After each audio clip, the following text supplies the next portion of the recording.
भारत के अंदर अगर कोई नफरती संगठन है, कोई आपस में हिंदू मुस्लिम करने वाला कोई संगठन है, हिंदू गैर हिंदू करने वाला कोई संगठन है, दलित गैर दलित करने वाला कोई संगठन है, जातियों में कोई भिड़ाने वाला संगठन है, तो मात्र एक आरएसएस है तो सबसे बड़ा संगठन है। और इस देश के अंदर सबसे बड़ी संख्या होने के बावजूद भी अपने आप को रजिस्टर नहीं करवाना चाहते। इससे बड़ी शर्म की बात शायद देश में नहीं हो सकती और बैन होना चाहिए। ये औरों पे रोज पाकिस्तानी और देशद्रोही बोलते हैं, ये खुद इस देशद्रोही हैं, खुद ये आतंकवादी हैं। दूसरे मुल्क के लोग आज हमारे को कहने लगे कि देशद्रोही। इनका एक ही एजेंडा है, उस एजेंडे को बार बार दोहराने की जरूरत नहीं है। ये अंधविश्वास और पाखंडवाद में माहिर हैं और शिक्षा से, रोजगार से और तमाम चीजों से इनको कोई लेना नहीं। हिंदू मुस्लिम कर रहे हैं और उसी एजेंडे में जो नालायक हैं, जो अनपढ़ हैं, जो अशिक्षित हैं, वो एजेंडे में फिट बैठते हैं। वो लाठी आप बेची है, आपने खाकी वर्दी बेची है, आपने माइंड वॉश किया है, आपने उससे पैसा कलेक्ट किया है, करोड़ों अरबों रुपए, और आज आप बड़ी बड़ी डींगे मार रहे हो। आज सरकार बदलने की, सरकार बनाने की, सरकार गिराने की बातें करते हो, तो इनके कागज देखने चाहिए, इनका उपयन करना चाहिए। ये जायज मांग है। और इतने बड़े बड़े आलिशान ये जो बंगले बन रहे हैं, ये नागपुर में बन रहा, दिल्ली के अंदर बना हुआ है, ये कहां से पैसा आ रहा है? बोए पेड़ बबूल के कोई कहावत है, तो इसी तरीके से है। जब इन्होंने ये बीज बोए हैं तो अब काटेगा कौन? काटने तो इन्हीं को पड़ेंगे। ये मुसलमानों के कागज देखने चले थे, फिर दलितों के कागज देखने चले गए, फिर बंगाल में चले गए कागज देखने के लिए। जब जिसके पास खुद अपने कागज नहीं है, खुद जिसके पास है अपना खुद थॉट नहीं है, जो पूरे का पूरा एक षड्यंत्र के तहत पूरे देश के अंदर एक गिरोह तैयार किया गया है, आपके कागज क्यों नहीं है भाई? आपको किसने हक दे दिया कि आप दूसरों के कागज चेक करोगे? तो ये तो बहुत धन्यवाद करने लायक बात है कि कम से कम लंबे समय के बाद में कि जिसके ऊपर बैन की बात होती थी, अब बैन से ऊपर बात आई है। जब कोई भी चीज रजिस्टर्ड होती है या कोई भी हम कार्य करते हैं, तो सबसे पहले उसका आय कितनी होगी, खर्चा कितना होगा, पूरा डाटा फैक्ट किया जाता है और उसी चीज से हम आगे बढ़ते हैं। आज तक इन्होंने किसी को भी, चाहे वो पिछली सरकारें रही हो, चाहे इनकी वर्तमान में खुद की सरकारें हैं, लेकिन इन्होंने आज तक नहीं बताया कि इतना फंड कहां से हम कलेक्ट करते हैं। और इतने बड़े बड़े आलिशान ये जो बंगले बन रहे हैं, ये नागपुर में बन रहा, दिल्ली के अंदर बना हुआ है, ये कहां से पैसा आ रहा है? तो देश के अंदर एक नई क्रांति, नया एक जोश, नई उमंग आ रही है और इसके अंदर इसका भी भंडाफोड़ होगा और होना भी चाहिए, क्योंकि आपने पूरे का पूरा इस देश के अंदर इतनी गंदगी फैलाने का काम किया है।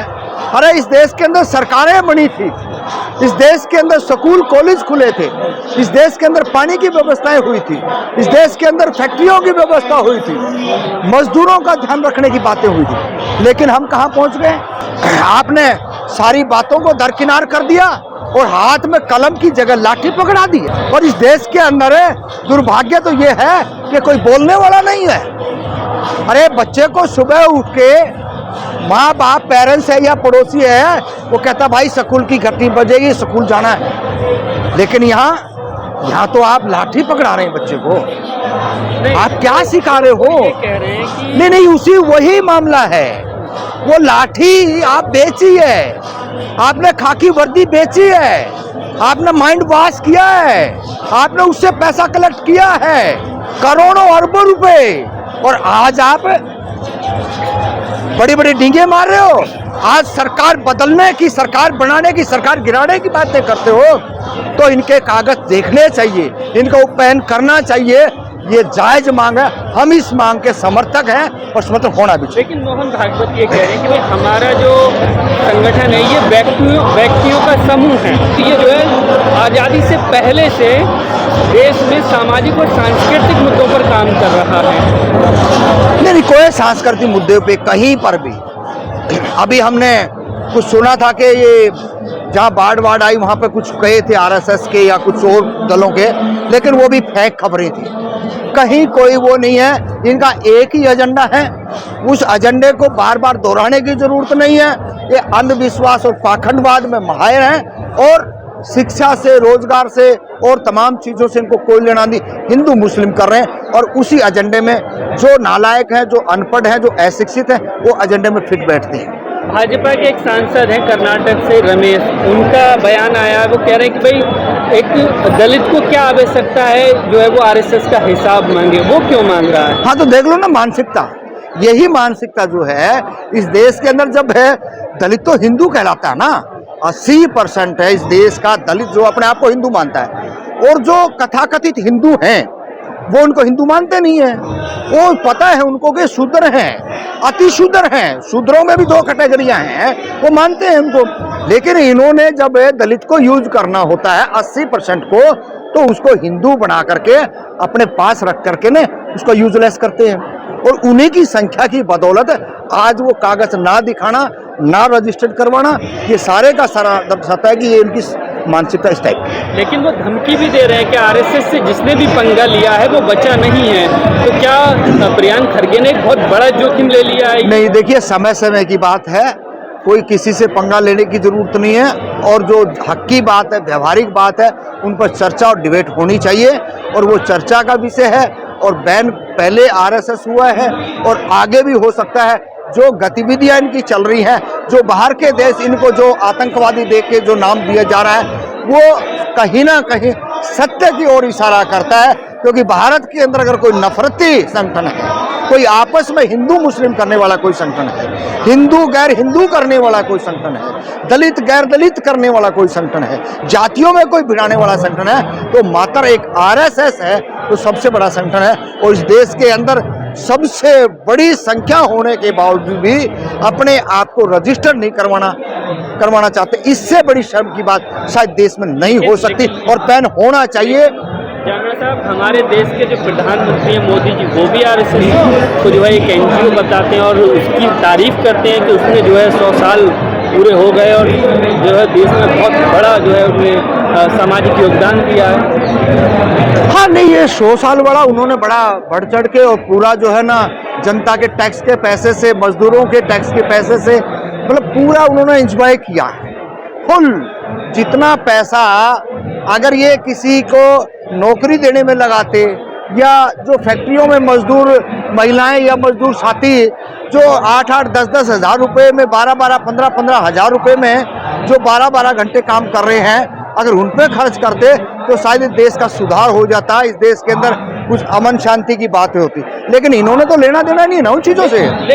प्रधानमंत्री जी उसी शाखा से निकला हुआ है, और वही इनकी जो हालात है ये बद से बदतर हो रही है, क्योंकि नरेंद्र मोदी जी पहले शाखा से निकले हैं, तब ये पार्टियों में आए हैं, तब देश का प्रधानमंत्री इनको बना गया। अपने आप को वैश्य समाज से आने के बावजूद ये खुद अपने आप को जो है ना ओबीसी में इन्होंने डाला है।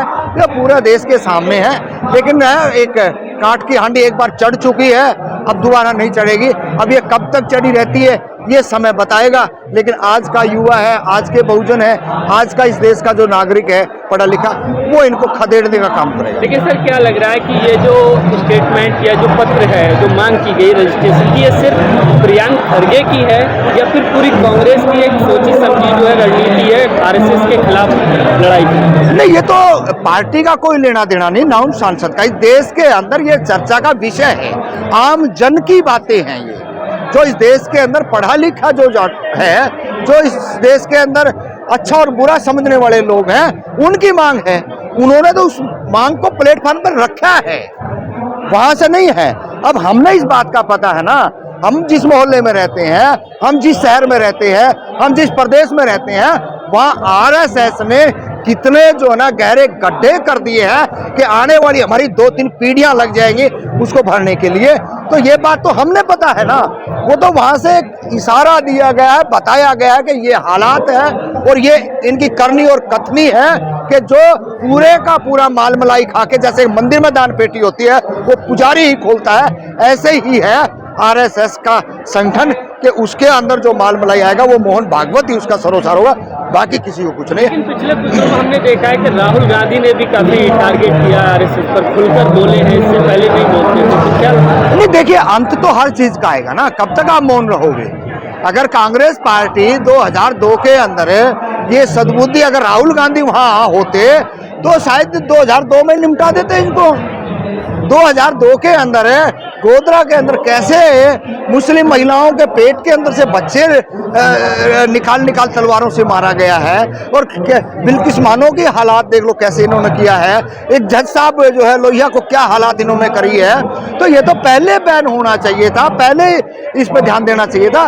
बहुत लेट हम जगे हैं, लेकिन अब भी अगर ताकत से लगेंगे तो शायद हो सकता है कि ये बैन हो, और ये इतना फंडिंग कहाँ से आता है इस बात का पता लगे। ये औरों पे रोज पाकिस्तानी और देशद्रोही बोलते हैं, ये खुद इस देशद्रोही हैं, खुद ये आतंकवादी हैं। दूसरे मुल्क के लोग आज हमारे को कहने लगे कि देशद्रोही।